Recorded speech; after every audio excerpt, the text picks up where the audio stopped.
Ang susunod na programa ay rated PG. Patnubay at gabay ng magulang ay kailangan sa mga batang manonood. Sagot kita, mga masama lagot ka na, ang babangga magigiba, aaksyon na agad sila! Sa ulo ng bakbakan ngayong gabi, ang mga sasakyang pambarangay ng kapitan ng Barangay Greater Lagos sa Fairview, overpriced na nga, wala pang pakinabang dahil nagiging scrap na sa garahe. Hoy, kapitan, matetetano ka ngayon sa sarili mong kalawang sa aming ambush.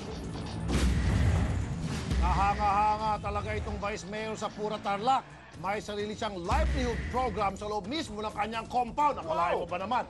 Kaya adik na ang kabataan sa kanilang lugar sa araw-araw na illegal na sugal pala. Vice Mayor, hintay mo ang jackpot na ihatid namin sa iyo sa aming resba para ikaw baka ka. Umatake ang salisigang sa isang cellphone shop. Sa mga simpleng pangulit at kumpas na mga mandurugas, malaki ang kanilang nakulimbat. Panoorin ang kuha ng CCTV sa isang shop na biniktima ng mga kautan para maiwasang mabiktima rin kayo. Abangan!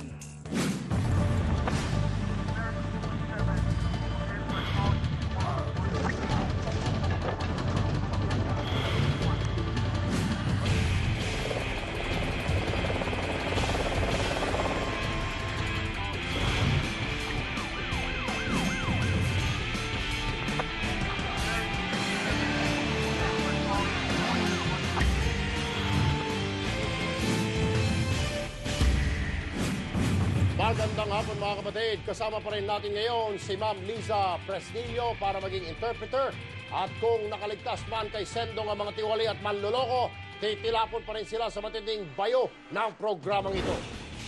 Ipapaanod na namin sa plasma ng mga pusakal at abusado para ma-imbak silang lahat sa imbornal ng mga preso. Kaya mga tol, manatili lang ang sa bahay at manood, hintayin humupa ang bumabahang bakbakan na! Mga tiwali at pabaya, walang kawala, pananagutin, ambush! Kapitan ng Barangay Greater Lagos sa Fairview, kinakalawang na ang utak sa mathematics. Ang mga sasakyang pambarangay ay binili sa sobra-sobrang presyo, pero nakatenga lang at walang pakinabang sa mga residente. Kailangang kiskisin na ang kokote mo, Kapitan, ng muriatic acid na ambush. Nang hihinayang ang ilang residente sa mga dapat sana'y sasakyang pangserbisyo sa Barangay Greater Lagos sa Fairview dahil imbis na magamit ng mga tao, lumot at damo ang nakikinabang dito. Mahigit na 1 taon na po, yan dump truck na yan, na hindi tumatakbo. Ayon sa dokumentong ipinadala sa T3 ng isang residente, inabot ng 9 milyong piso ang ginasta ng barangay sa mga sasakyan.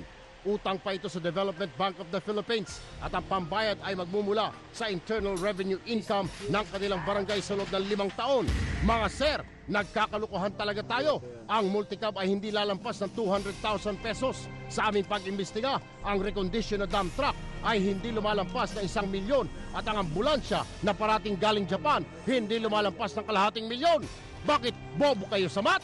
Imbes na makatulong, munti ka na maging mitsa ng buhay ang ambulansyang bulok ng barangay. Nag-travel kami to East Avenue Medical Center. Pero nung nasa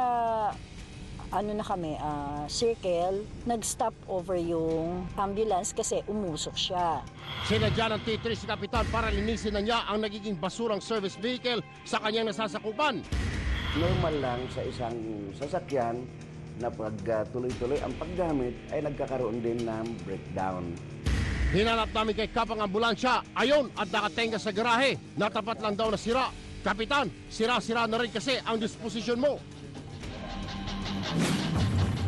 Para bigyan po ng kanyang panig, nasa linya po ng aming telepono si Kapitan Renato Galimba ng Barangay Greater Lagos na Baliches, Quezon City.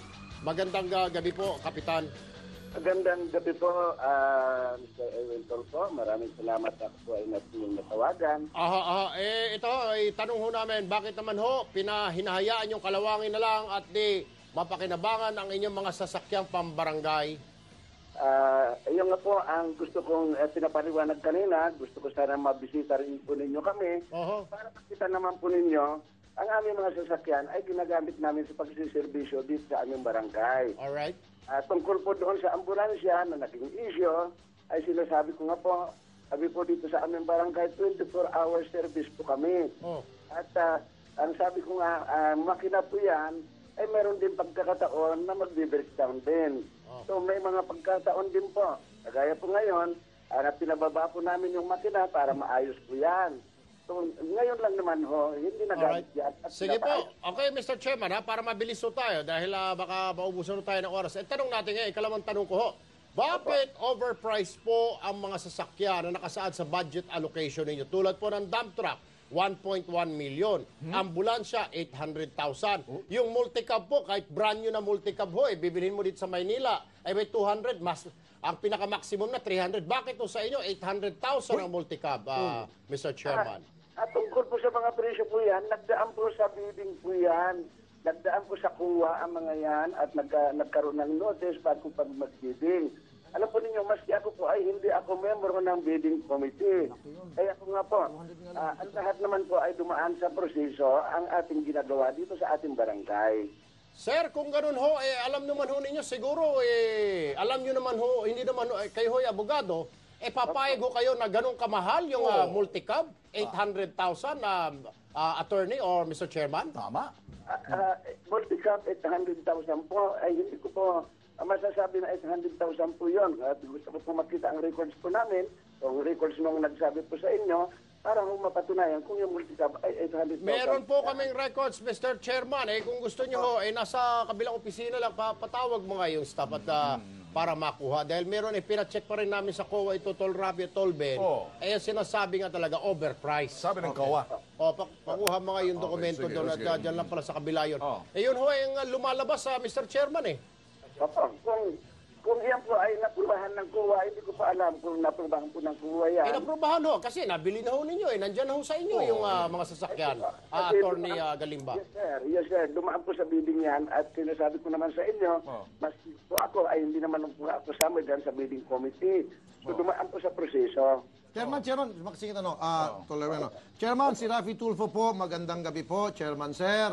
Di ba sir, kapag meron kayo pangangailangan para sa inyong barangay, tulad niya sasakyan, di ba dapat sir, magka-canvas muna kayo para magkaroon kayo ng idea tungkol doon sa bagay na bibilhin nyo. Di ba para hindi kayo maging ignorante so that you can make an intelligent decision in buying a certain thing. Ano po? Lalo pa yan sasakyan gamit sa barangay. Sana man lang po sa ginawa niyo pag-research, malalaman niyo po na yung multi-cab, tulad sinasabi ni Tol Erwin, which I agree, hindi po lalampasin ng 200,000 kung tutuusin. Sabi ni Tol Erwin, 300, mataas na nga po yun. Sa inyo po, 900. Nung malaman niyo sana 900, sinabi niyo na, hindi ako papayag niyan, niloloko niyo ako, ang tingin sa akin, bobo, nakapag-research na ako, 200,000 lang yan, bakit 900 yan? Kahit na sabihin natin dumaan sa proseso.